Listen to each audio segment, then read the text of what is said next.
Good morning, class 6th. Today we will learn some rules for converting direct speech into indirect one.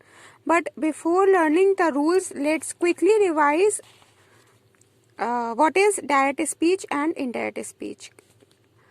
The act of representing the words of the speaker is known as narration or direct and indirect speech. मतलब जो speaker होता है, जो भी उसने कहा होता है, उसको रिप्रेजेंट करना, that is known as the narration. Yes, there are two ways of representing the words of the speaker. What are they? Direct speech and indirect speech. What is direct speech? The actual words of the speaker are quoted as it is without any change. मतलब जो speaker ने कहा है बिल्कुल उसको वैसे ही बताना जैसा उसने कहा है, बिना किसी चेंज करे हुए. बिना किसी चेंज के हम उसको बिल्कुल वैसे ही बताते हैं जैसा कि उसने कहा था. जैसे if I am saying that Nikhil said that he is reading a book, है ना. तो निखिल ने क्या कहा? That I am reading the book. He नहीं, I am reading the book. तो यहाँ पर निखिल ने डायरेक्टली ये बात बोली है कि मैं बुक को पढ़ रहा हूँ. तो जो भी बात वो डायरेक्ट बोलेगा उसको हम डायरेक्ट स्पीच के अंदर कैटेगराइज करेंगे. And the direct speech are always quoted in the double quotes. हमेशा डबल इन्वर्टेड कॉमा के अंदर जो भी सेंटेंस कहा होता है स्पीकर ने उसको लिखा होता है.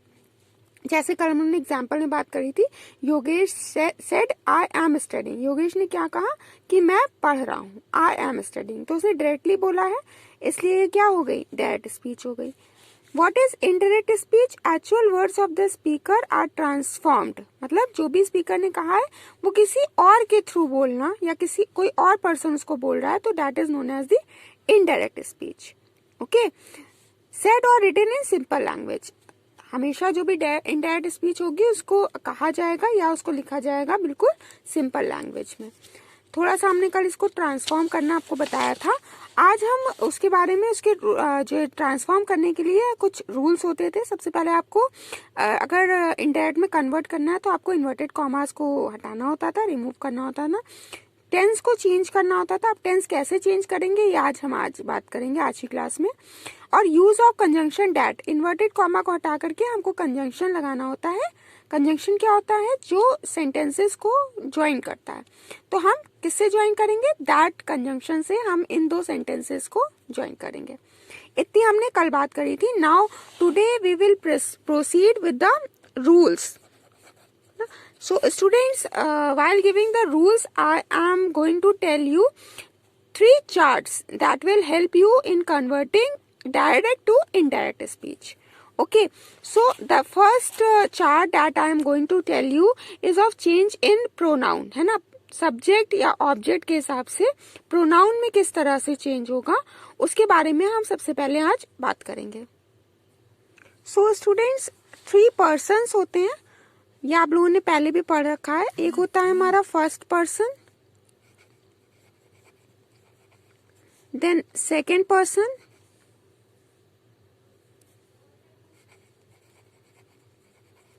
और थर्ड पर्सन. 3 टाइप्स के होते हैं. फर्स्ट पर्सन कौन होता है बच्चों? फर्स्ट पर्सन इज आई और वी. आई का यूज हम कब करते हैं? जब सिंगुलर होता है. और वी प्लूरल के केस में हम वी का यूज करते हैं. ठीक है, ये हमारे दोनों फर्स्ट पर्सन में आते हैं. अब इसको हम चेंज कैसे करेंगे अभी हम आपको बताएंगे.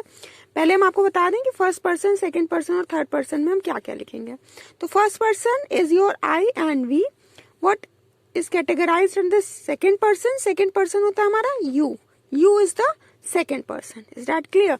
Third person is he, she and they. ठीक है, जो ही, she और they होते हैं वो हमारे थर्ड पर्सन के अंदर आते हैं. अब इनको हमको चेंज कैसे करना है? अगर आपके सब्जेक्ट या ऑब्जेक्ट में आई या वी दिया होगा, मतलब फर्स्ट पर्सन दिया होगा। अब सब्जेक्ट और ऑब्जेक्ट क्या होता है? सब्जेक्ट वो होता है जिसने वो बात कही होती है, जो जिसने सेंटेंस बोला होता है, ठीक है। और ऑब्जेक्ट कौन होता है? ऑब्जेक्ट होता है जिससे वो सेंटेंस बोला गया है, मतलब हमने अपनी बात जिससे कही है, तो हम हो गए ऑब्जेक्ट, और जिससे हमने कही वो हो गया हमारा हम हो गए सब्जेक्ट, सॉरी, और जिससे हमने कही वो हो गया क्या हमारा? वो हमारा ऑब्जेक्ट हो गया। तो subject is the speaker and whom we are speaking is the object in the sentence. Is that clear? तो अगर आपकी जो सेंटेंस होगा उसमें आई और वी आपको दिखाई दे, तो आप जो चेंज करेंगे अपने सेंटेंस में वो सब्जेक्ट के हिसाब से करेंगे, भले ही वो सब्जेक्ट हो या ऑब्जेक्ट हो। आप जो भी चेंजेस करेंगे वो आप सब्जेक्ट के हिसाब से करेंगे, चाहे आई लिखा हो चाहे वी लिखा हो। अभी हम लोग एग्जाम्पल लेंगे, उसमें और अच्छे से क्लियर हो जाएगा आपको कि मैं क्या कहना चाह रही हूँ, ठीक है।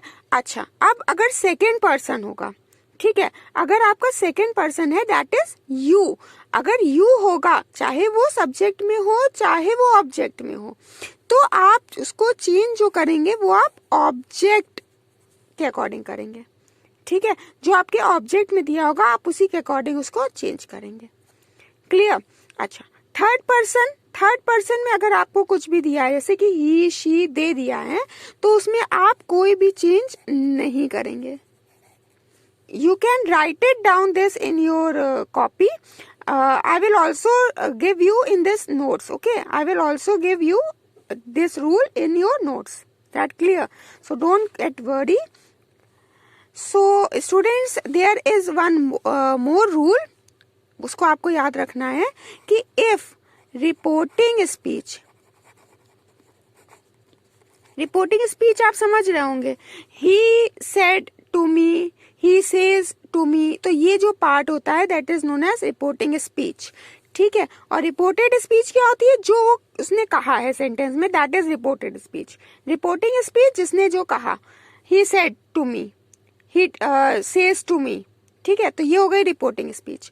तो if reporting speech is in present और फ्यूचर, तो there will be no change in verb.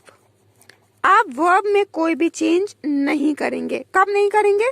अगर आपकी रिपोर्टिंग स्पीच प्रेजेंट और फ्यूचर में दी होगी, ठीक है। जैसे प्रेजेंट या फ्यूचर में हमने अभी हम आपको एक एग्जांपल लें, तो अगर हमने कहा था, कल की बात कर लेते हैं, चलिए। अभी हमने कल कहा था योगेश सेड, ठीक है, योगेश सेड कहा था, तो यहाँ पर ये आपकी रिपोर्टिंग स्पीच होती थी। तो ये सेड आपका किस में है? ये सेड आपका पास्ट में है, इसलिए आपके वर्ब में चेंजेस होंगे। अगर हम यहाँ पे कहें कि योगेश सेज या योगेश विल से, तो ये आपका सेज हो गया, विल से हो गया, ये प्रेजेंट और फ्यूचर में है। So you will not change any verb, कोई भी वर्ब में आप चेंजेस नहीं करेंगे। You will not change the verb in your sentence. Am I clear? Okay. So now students, I am going to tell you how to change the tenses, है ना। Tenses में हम किस तरह से चेंजेस करेंगे, ये आपके लिए बहुत जरूरी है, आपको जरूर से पढ़ना है, वरना आपके सेंटेंसेस गलत हो जाएंगे। अब मान लेते हैं कि प्रेजेंट इंडेफिनिट आपको दिया हुआ है, ठीक है, प्रेजेंट इंडेफिनिट। अब प्रेजेंट इंडेफिनिट में आपको दिया है डू या डस, ठीक है। हम एग्जाम्पल बता दे रहे हैं because you may be confuse, that is what comes under present indefinite. तो if in present indefinite do और डस दिया है तो वो प्रेजेंट इंडेफिनिट बताता है।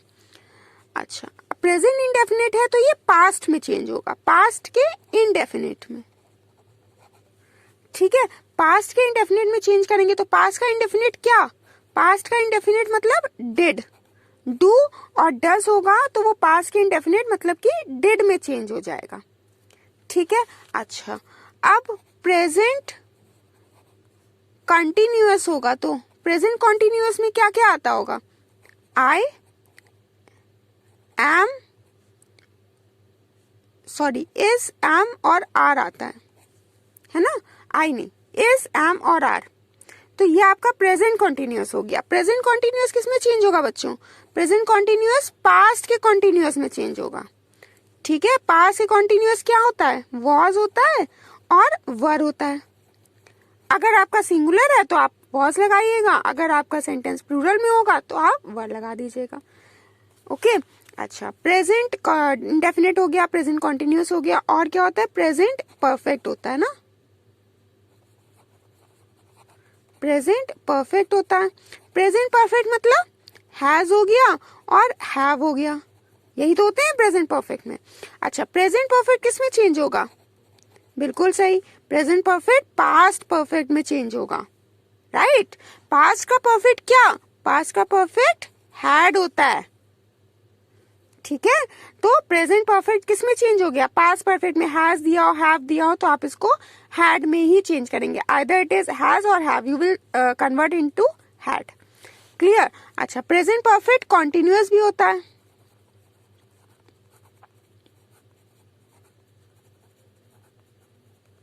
प्रेजेंट परफेक्ट कॉन्टिन्यूअस में क्या होता है? हैज के साथ बीन लग जाता है और हैव के साथ में भी बीन लग जाता है। ठीक है, तो प्रेजेंट परफेक्ट कॉन्टिन्यूअस किस में चेंज होगा? पास्ट परफेक्ट कॉन्टिन्यूअस में चेंज होगा।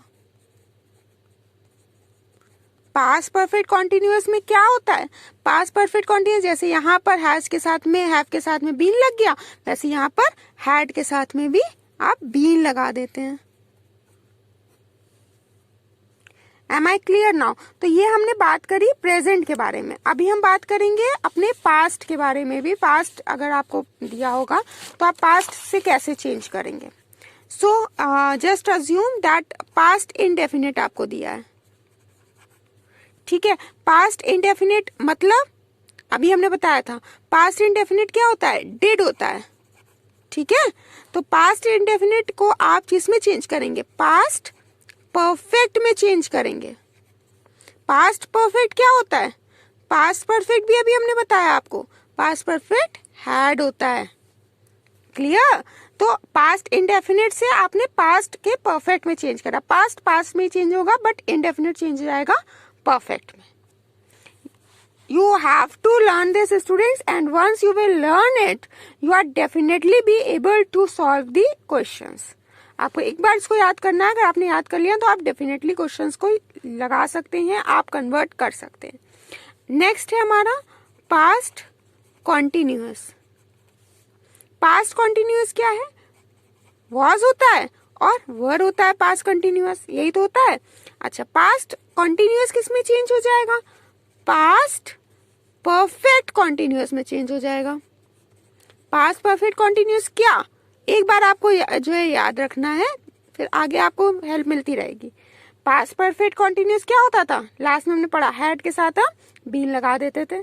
ठीक है, अच्छा, अब क्या होगा? अगर आपको पास्ट का परफेक्ट दिया है, ठीक है, पास्ट का अगर आपको परफेक्ट दिया है, लाइक हम कहें कि हमें हैड दिया है, ठीक है, हैड दिया है, तो आप इसमें कोई भी चेंज नहीं करेंगे। हैड का हैड ही रहेगा उस केस में। Is that clear? फिर है पास्ट परफेक्ट कॉन्टिन्यूअस। अगर दिया है पास्ट परफेक्ट कॉन्टिन्यूअस, क्या होता था? पास्ट परफेक्ट कॉन्टिन्यूअस क्या होता था? यहाँ हमने देखिए पढ़ा है, पास्ट परफेक्ट कॉन्टिन्यूअस है हैड का के साथ हम बीन लगाते हैं। ठीक, तो अगर पास्ट परफेक्ट कॉन्टिन्यूअस दिया है then also there will be no change. ठीक, तो प्रेजेंट की बात कर ली हमने, पास्ट की बात कर ली। Now we will talk about future. Future में बेसिकली हमारे दो होते हैं, एक होता है क्या? विल, और एक होता है हमारा शैल। ठीक है, तो फ्यूचर को आप कंडीशनली जो है चेंज कर दीजिए।